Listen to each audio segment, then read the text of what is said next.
Hello and welcome to Spinster's Library. I'm Claudia and this is another Jane Austen July video about why Mary Bennet deserved better.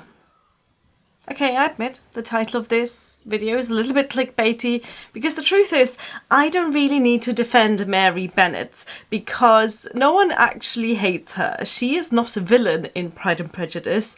She is not someone you love to hate. In fact, she's not someone you think much about at all, and I think that is actually the greatest injustice of Mary Bennet. It is not that she's vilified and hated, it is that she is plainly ignored. Poor Mary is the definition of middle child syndrome. In fact, she's so in the middle of her sisters that no one actually cares about her. Elizabeth and Jane do their thing and Lydia and Kitty stick together and Mary's just there in the middle with no one to love or hate her. She is just ignored by everyone, but ignored most of all by the book itself, by the narration of the book. I mean, if you think about the Bennet sisters and you think about who of them is most significant and most insignificant, you'd put Mary in fourth place right above Kitty, surely, right? I mean, Kitty Bennet barely has a personality other than Lydia's greatest fan. However, if you actually look at how many times Mary and Kitty are mentioned in the book, you will notice that Kitty is mentioned 71 times, whereas Mary is only mentioned 40 times. So that means that Kitty Bennet, who again is barely even a character, is mentioned almost twice as many times as poor Mary. However, I would argue that Mary does have the stronger developed personality, and I think that this is a personality that we can all, at least to some degree, identify with. So here is my defense of Mary Bennet, patron saint of all of us girls who fail to impress people. Yeah. That's her main character trait. The first mention of Mary Bennet is actually when Mr. Bennet asks her opinion about the whole Mr. Bingley moving into the neighbourhood drama. And it says in the book that Mary wished to say something very sensible, but knew not how. Same girl, same. How many times have we been in that situation where you just feel a little bit too dumb for the conversation that you're having? But does that stop Mary? Oh no, it does not. Because what Mary lacks in admiration, she makes up for in confidence. She considers herself the most accomplished girl in the neighbourhood, and she's pretty sure that that's how other people talk about her, when in fact people are less keen to let her have the spotlight at the pianoforte than she supposes. Mary thinks she's incredibly clever when she says things like, "Pride is a very common failing, I believe.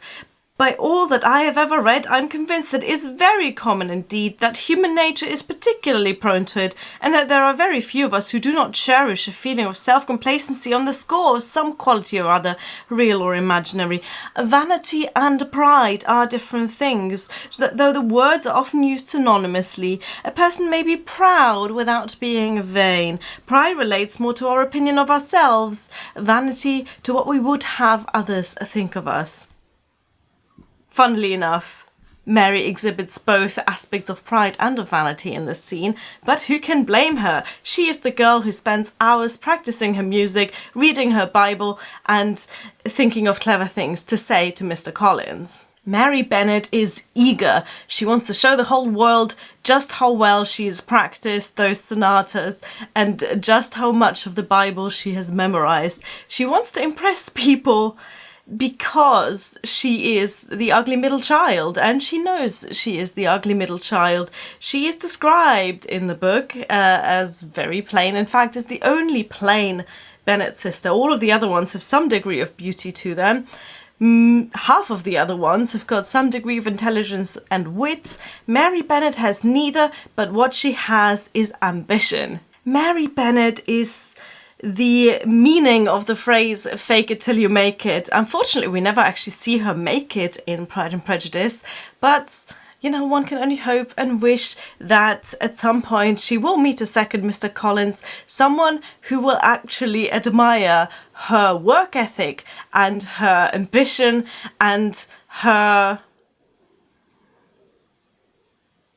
confidence.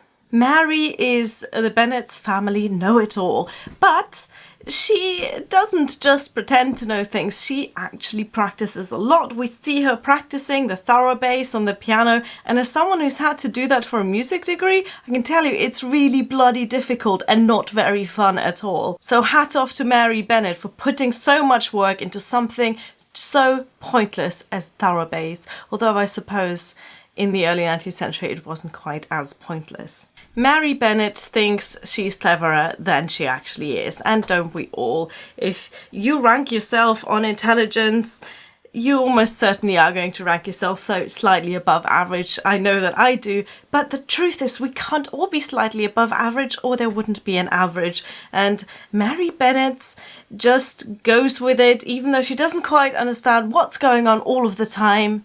She pretends that she does, and that's almost the same. Mary Bennet doesn't just study for her own amusement. She wants to show that even though she's not as pretty as her sisters, she is worth something, and that's why she hogs the piano at every opportunity.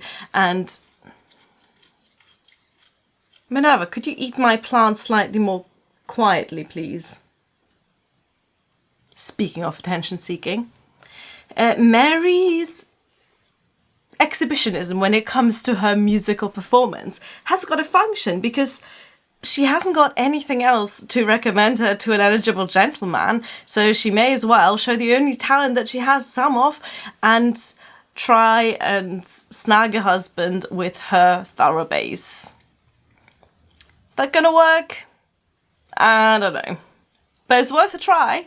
Mary Bennet speaks for all of us when she says, "I should infinitely prefer a book," when asked to go shopping with her sisters, because, girl, I get you, I too would infinitely prefer a book than going shopping with Lydia and Kitty. The greatest injustice that Mary Bennet has to suffer in Pride and Prejudice is that of being ignored by everyone, by her parents, by the men in the story, by her sisters, and by the narrator, and by us readers.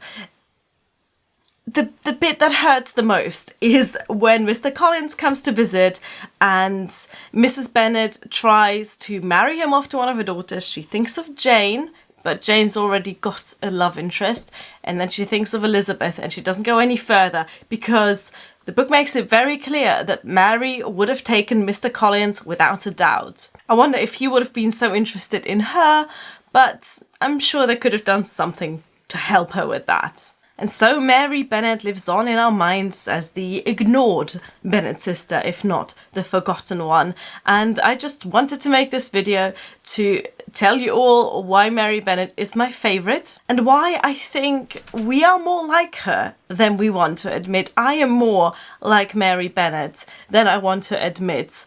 And let me know if you are too. There's no shame in that. Thank you for watching. Bye.